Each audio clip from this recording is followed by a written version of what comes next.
Screen पर दिख रहा पीली टी शर्ट वाला आदमी और उसके बगल में खड़ी महिला, ये दोनों हैवानियत का दूसरा नाम है। ये इंसान का मर्डर इतनी बुरी तरह करते हैं कि हैवान भी इनके सामने शर्मा जाए। इस महिला का नाम रामा कंवर है और इसने पीली टी शर्ट वाले आदमी यानी कन्हैयालाल के साथ मिलकर अपने पति की हत्या कर उसके प्राइवेट पार्ट को काट दिया। ये सुनकर आपके भी रोंगटे खड़े हो गए होंगे कि कैसे कोई इतना खूंखार हो सकता है। इतना ही नहीं, रामा ने अपने पति कजोड़ सिंह को मारने के लिए 9 महीने पहले ही प्लानिंग कर ली थी। लेकिन क्यों पति को मारने के लिए इतना समय लग गया? क्यों रामा ने अपने पति को मौत की नींद सुला डाला? और जो आदमी इसके साथ खड़ा दिखाई दे रहा है, ये कौन है और क्या इसके साथ रिश्ते हैं? इन्हीं सभी सवालों के जवाब आज हम आपको इस वीडियो में देंगे। दरअसल ये पूरा मामला राजस्थान के जयपुर का है। यहाँ रामा कंवर पर प्यार का भूत इस तरह सवार हो गया था कि फेरों के वक्त पति के साथ किए गए वादों को उसने बिल्कुल नजरअंदाज कर दिए थे।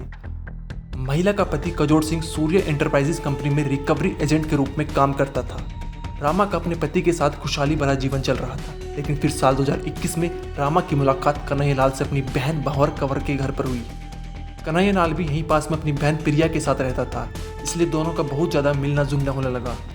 रामा अपनी बहन के घर बार बार आने लगी ताकि वो कन्हैयालाल से मिल सके। दोनों के बीच प्यार परवान चढ़ने लगा। धीरे धीरे कन्हैयालाल रामा के घर पर आने लगा। जब पति ने पूछा तो रामा ने कहा कन्हैयालाल उसका जानकार है। कन्हैयालाल एक इलेक्ट्रॉनिक शोरूम में सेल्समैन का काम करता था। वो बार बार रामा के घर पर आता और दोनों मिलकर गुलछर्रे उड़ाते। दोनों इतने करीब आ चुके थे कि दोनों शादी करना चाहते थे, लेकिन उनकी इस प्लानिंग में कजोड़ सिंह रोड़ा बना हुआ था। इसलिए इन दोनों ने कजोड़ सिंह को रास्ते से हटाने के लिए साजिश रचनी शुरू कर दी। 9 महीने पहले ही रामा और कन्हैयालाल ने कजोड़ सिंह की हत्या की प्लानिंग बनानी शुरू कर दी थी, जिसके चलते 5 महीने पहले भी इन्होंने कजोड़ सिंह को मारने का प्रयास किया था, लेकिन अधूरी प्लान के चलते उनका प्लान फेल हो गया। जिसके बाद इन दोनों ने सोचा कि इस बार पूरी प्लानिंग के तहत हमला करेंगे। इसके लिए पिछले काफ़ी दिनों से कन्हैयालाल कजोड़ सिंह का पीछा कर रहा था। सुबह किस टाइम ऑफिस जाता, बीच में किससे मिलता और फिर कैसे ऑफिस से वापस आता, इन सब चीज़ों की जानकारी कन्हैयालाल ने प्राप्त कर ली थी।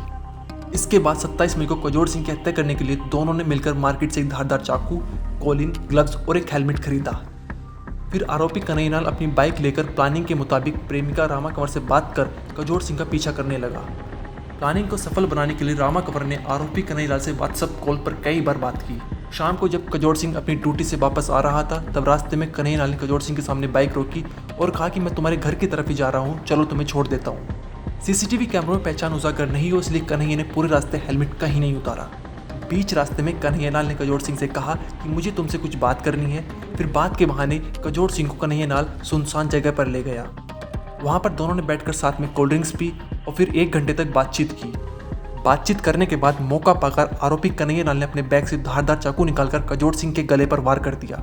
जान बचाने के लिए कजोड़ खाली प्लॉट की तरफ दौड़ा, लेकिन हत्यारे ने कजोड़ का पीछा किया और गले के दूसरी तरफ ताबड़तोड़ हमला कर उसको मौत के घाट उतार दिया। हत्यारा यहीं नहीं रुका, उसने पुलिस को उलझाने के लिए कजोड़ का प्राइवेट पार्ट भी काट दिया और फिर वहां से फरार हो गया। ये मामला संज्ञान में तब आया जब पुलिस को 27 मई की देर रात को एक खाली प्लॉट में एक आदमी की खून से लथपथ हालत में डेड बॉडी मिली। मामला ब्लाइंड मर्डर होने की वजह से एक टीम का गठन कर घटनास्थल पर बारीकी से छानबीन कर एफएसएल की टीम की मदद से डेड बॉडी के आसपास साक्ष्य जुटाए गए। इसके बाद ये साफ हुआ कि डेड बॉडी कजोड़ सिंह की है, जिसके बाद पुलिस छानबीन में जुट गई और फिर साइबर टीम की मदद से पुलिस ने इस केस का पर्दाफाश किया। जब हमने आसपास के जितने भी सीसीटीवी कैमरा उनको खंगालना शुरू किया तो मृतक को जैसे ही उसके सहकर्मी ने छोड़ा, उसके बाद में अन्य एक व्यक्ति आता है जो हेलमेट लगाया हुआ है। वो उसके पास में मोटरसाइकिल खड़ी करता है। उसके बाद में मृतक उस मोटरसाइकिल में उस व्यक्ति के साथ बैठ जाता है और वो उसी जगह की तरफ चल पड़ते हैं जहाँ हत्या कारित हुई। जितने भी कैमरे देखे गए, बहुत सारे कैमरों में ये परिदृश्य दिखा कि मृतक उस मोटरसाइकिल पे उस व्यक्ति के साथ में संदिग्ध व्यक्ति के साथ दिखाई दे रहा है, लेकिन किसी भी कैमरे की ये क्लैरिटी नहीं थी कि उस व्यक्ति की पहचान की जा सके। इसी क्रम में कुछ ऐसी चीज़ें सामने आई जो बड़ी संदिग्ध लगी। जैसे मृतक जो था उसका आम व्यवहार ये था कि वो जैसे ही अपने ऑफिस से निकलता था, उसके बाद में अपने सहकर्मी के साथ में लिफ्ट लेके अपने घर पहुंच जाता था। लेकिन इस पर्टिकुलर डे ये हुआ कि मृतक की पत्नी को ने जब 8 बजे कॉल किया, यानी कि हत्या का समय लगभग 7:30 से 8 के आसपास का रहा होगा।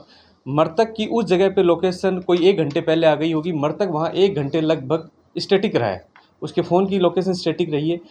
मृतक कि 1 घंटे वहाँ स्टैटिक लोकेशन रहना, इसका मतलब है कोई व्यक्ति है जो उसको जानता है, उसके साथ में वो वहाँ बैठा रहा होगा।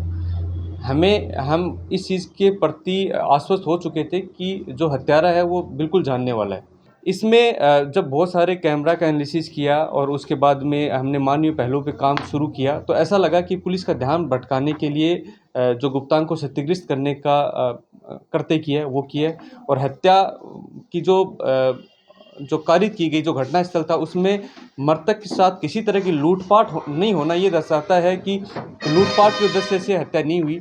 और जिस तरीके से मोटरसाइकिल पे मृतक का बैठ जाना, मृतक का 1 घंटे तक उसी जगह पे स्टैटिक होना, ये दर्शाता है कि किसी जानकार व्यक्ति ने हत्या कारित की है।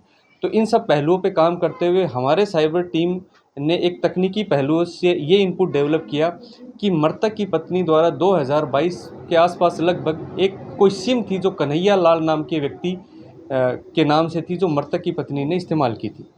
कन्हैया लाल के बारे में जब तकनीकी पहलुओं से पता किया गया, उसके अन्य टेक्निकल डाटा को इकट्ठा किया गया, तो कन्हैया लाल नाम के ही व्यक्ति की प्रेजेंस घटनास्थल पर मृतक के साथ भी पाई गई। इससे पुलिस की सारी जो शक की सुइयाँ वो कन्हैया लाल पर केंद्रित हो गई। उसके बाद में हमने जब कन्हैया लाल से पूछताछ शुरू की और कन्हैया लाल को डिटेन किया तो उसने अपना अपराध कबूला है। फिलहाल पुलिस ने रामा कंवर और कन्हैया लाल के खिलाफ केस दर्ज कर लिया है और साथ ही इनको गिरफ्तार कर लिया है। ब्यूरो रिपोर्ट, क्राइम तक।